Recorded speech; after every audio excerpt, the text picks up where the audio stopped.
Hey guys, welcome back to our new video. I am giving you knowledge about the Customs Act 1962 and creating videos of the Customs Act 1962 on daily basis.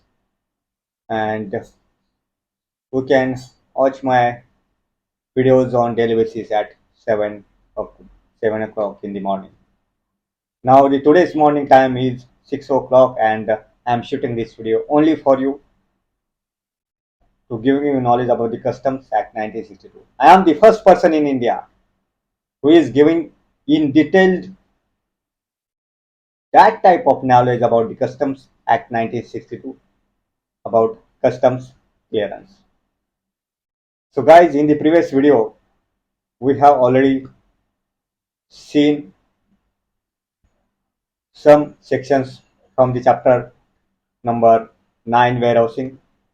In the same, we have seen section 57 licensing for public warehouses, section 58 licensing for private warehouses, section 58A licensing for special warehouses, section 58B cancellation of license. Section 59 warehousing bond, section 59A has been omitted, section 60 permission for removal of goods to deposit in warehouse. Section 61 is period for which goods may remain warehoused. Section 62 is omitted, section 63 is also omitted. And in this video, we are going to see from section number 64 to section number 73A. So section number 64, owner's right to deal with warehouse goods. Section number 65, manufacture and other operations in relation to goods in a warehouse. Section 66, power to exempt imported materials used in the manufacture of goods in warehouse. Section 67, removal of goods from one warehouse to another. Section 68, clearance of goods for warehouse goods for home consumption. Section 69, clearance of warehouse goods for exportation. Okay. Section 70, allowance in case of volatile goods. Section 71, goods not to be taken out of warehouse except as provided by this act. Section 72, goods improperly removed from warehouse, etc. Section 73, cancellation and a return of warehousing bond. Section 73A, custody and removal of warehouse goods. So in the in this video, we are going to see section number 64, owner's right to deal with warehouse goods. So, in the same, the owner of any warehouse goods may, after warehousing the same, clause A, inspect the goods, clause B, deal with their containers in such manner as may be necessary to prevent loss or deterioration of or damage to the goods. Clause C, sort the goods. Clause D, show the goods for sale. So these activities the owner can do while the goods in the warehouse. Okay. Section 64 is owner's right to deal with warehoused goods. Section 65, manufacture and other operations in relation to goods in warehouse. Subsection 1, with the permission of the Principal Commissioner of Customs or Commissioner of Customs and subject to such conditions as may be prescribed, the owner of any warehouse goods may carry an any manufacturing process or other operations in the warehouse in relation to such goods. Subsection 2, where in the course of any operation permissible in relation to any warehoused goods under subsection 1 there is any waste or refuse, the following provisions shall apply. If there is any waste or refuse, there is also given provisions for the same. In the clause A, if the whole or any part of the goods resulting from such operations are exported, import duty shall be remitted on the quantity of the warehoused goods contained in so much of the waste or refuse as has arisen from the operations carried on in relation to the goods exported. provided that such waste or refuse is either destroyed or duty is paid on such waste or refuse as if it had been imported into India in that form. Clause B. If the whole or any part of the goods resulting from such operations are cleared from the warehouse for home consumption, import duty shall be charged on the quantity of the warehouse goods contained in so much of the waste or refuse as has arisen from the operations carried on in relation to the goods cleared for home consumption. Okay, so section 65 manufacture and other operation in relation to goods in a warehouse. So very important section, section 65. Manufacture and other operation in relation to goods in a warehouse. Section 66. Power to exempt imported materials used in the manufacture of goods in warehouse. Section 66. Power to exempt imported materials used in the manufacture of goods in warehouse. If any imported materials are used in accordance with the provisions of Section 65 for the manufacture of any goods and the rate of duty leviable on the imported materials exceeds the rate of duty leviable on such goods, the central government, if satisfied that in the interest of the establishment or development of any domestic industry, it is necessary so to do, may by notification in the official gazette exempt imported materials from the whole or part of the excess rate of duty. Okay, so section 66 is power to exempt imported materials used in the manufacture of goods in warehouse. Section 67, removal of goods from one warehouse to another. Section 67 is removal of goods from one warehouse to another. In the same, the owner of any warehouse goods may, with the permission of the proper officer, remove them from one warehouse to another, subject to such conditions as may be prescribed for the due arrival of the warehouse goods at the warehouse to which removal is permitted. So, section 67, removal of goods from one warehouse to another. Section 68, clearance of warehouse goods for home consumption. Section 68, clearance of warehouse goods for home consumption. Any warehouse goods may be cleared from the warehouse for home consumption if clause a bill of entry for home consumption in respect of such goods has been presented in the prescribed form. Clause B, the import duty, interest, fine and penalties payable in respect of such goods have been paid. Clause C, an order for clearance of such goods for home consumption has been made by the proper officer, provided that an order to in clause C may also be made electronically through the customs automated system on the basis of risk evaluation through appropriate selection criteria. Provided further that the owner of any warehouse goods may at any time before an order for clearance of goods for home consumption has been made in respect of such goods relinquish his title to the goods upon payment of penalties that may be payable in respect of the goods, and upon such relinquishment he shall not be liable to pay duty thereon. Okay, provided also that the owner of any warehouse goods shall not be allowed to relinquish his title to such goods regarding which an offence appears to have been committed under this act or any other law for the time being in force. So section 68 is clearance of warehouse goods for home consumption. Section 69, clearance of warehouse goods for export. Subsection 1, and warehouse goods may be exported to a place outside India without a payment of import duty, if clause A shipping bill or bill of export or the form as prescribed under section 84 has been presented in respect of such goods. Clause B, the export duty.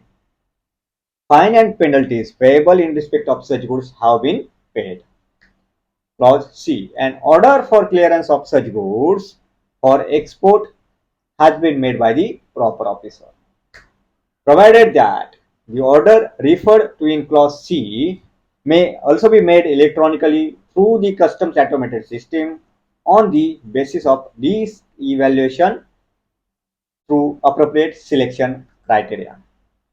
Subsection 2. Notwithstanding anything contained in subsection 1, if the central government is of opinion that the warehouse goods of any specified description are likely to be smuggled back into India, it may, by notification in the official gazette, direct that such goods shall not be exported to any place outside India without the payment of duty, or as may be allowed to be so exported subject to such restrictions and conditions as may be specified in the notification. So section 69, clearance of warehouse goods for export. Section 69 is clearance of warehouse goods for export. Section 70, allowance in case of volatile goods. Section 70, allowance in case of volatile goods. Allowance in case of volatile goods.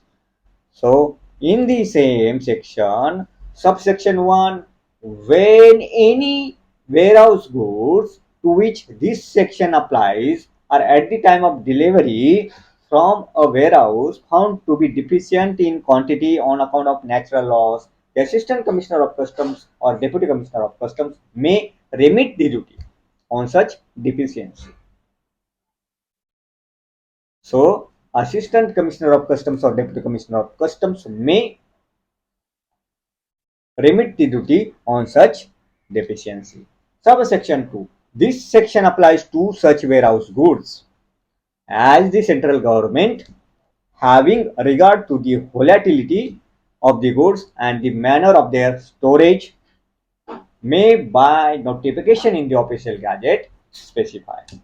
Section 70 is allowance in case of volatile goods. Section 71, goods not to be taken out of warehouse except as provided by this act. Section 71, goods not to be taken out of warehouse except as provided by this act. So section 71, goods not to be taken out of warehouse except as provided by this act. So no warehouse goods shall be taken out of warehouse except on clearance for home consumption or export or for removal to another warehouse or as otherwise provided by this act. So section 71, goods not to be taken out of warehouse except as provided by this act. Section 72, goods improperly removed from warehouse, etc. Section 72, goods improperly removed from warehouse, etc. Subsection 1, in any of the following cases, that is to say, clause A, where any warehouse goods are removed from a warehouse in contravention of section 71. Clause B, where any warehouse goods have not been removed from a warehouse at the expiration of the period during which such goods are permitted under section 61 to remain in a warehouse. Clause D, where any goods in respect of which a bond has been executed under section 59 and which have not been cleared for home consumption or export are not duly accounted for the satisfaction of the proper officer.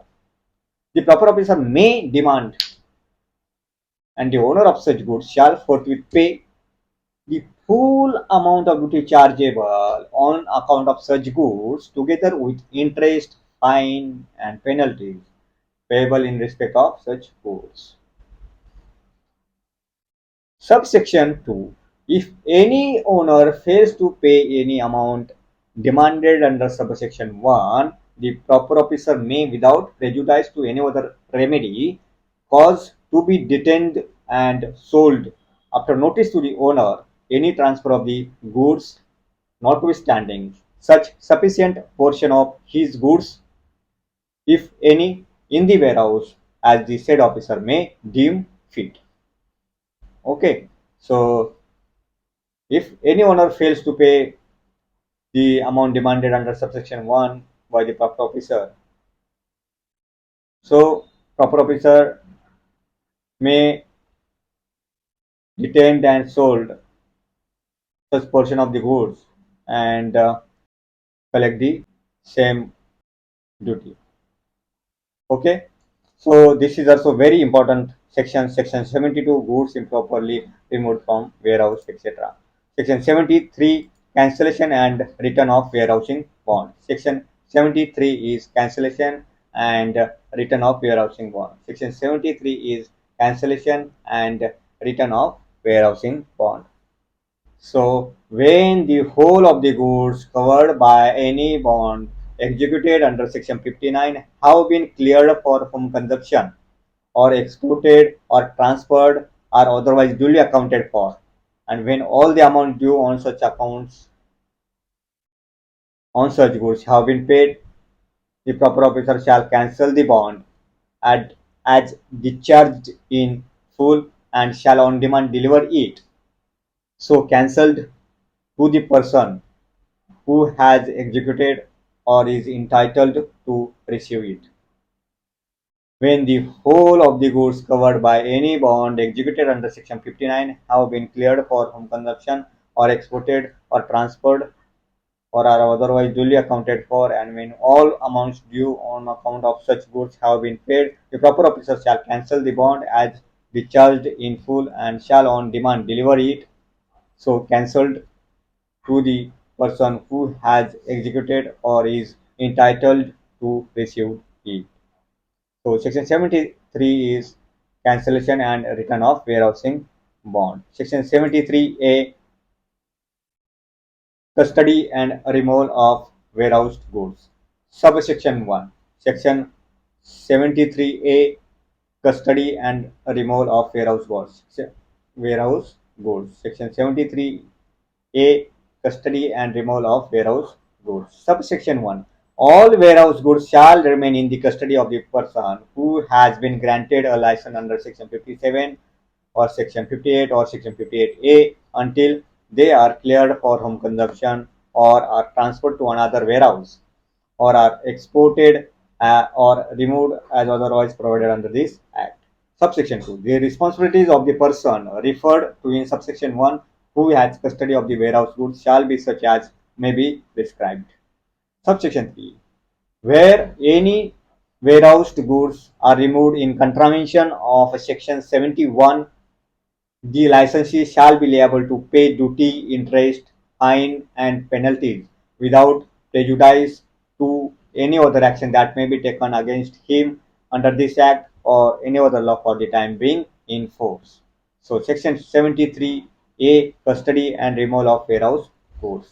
So, we have seen in this video from Section 64 to Section 73A. So, chapter 9 is warehousing. In the same, we have seen sections from 57 to section number 73A. Section number 57 is licensing for public warehouses. Section 58 is licensing of private warehouses. Section 58A is licensing of special warehouses. Section 58B, cancellation of license. Section 59, warehousing bond. Section 59A omitted. Section 60, permission for removal of goods for deposit in warehouse. Section 61 is period for which goods may remain warehouse. Section 62 omitted. Section 63 omitted. Section 64, owner's right to deal with warehouse goods. Section 65, manufacturer and other operation in relation to goods in warehouse. Section 66, power to exempt imported materials used in the manufacture of goods in warehouse. Section 67, removal of goods from one warehouse to another. Section 68, clearance of warehouse goods for home consumption. Section 69, clearance of warehouse goods for export.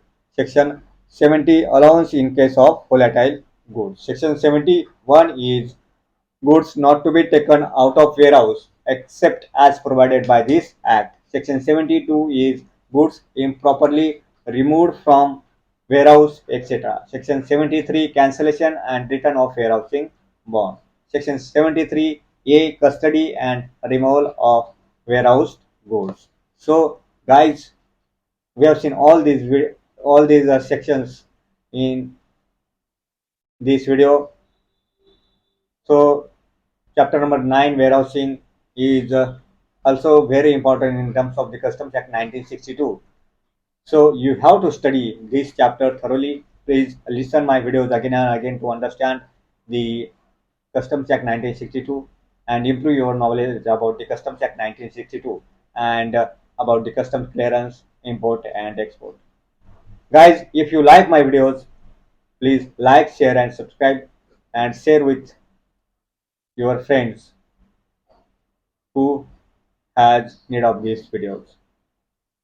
So you can listen these videos while traveling, while commuting or while driving.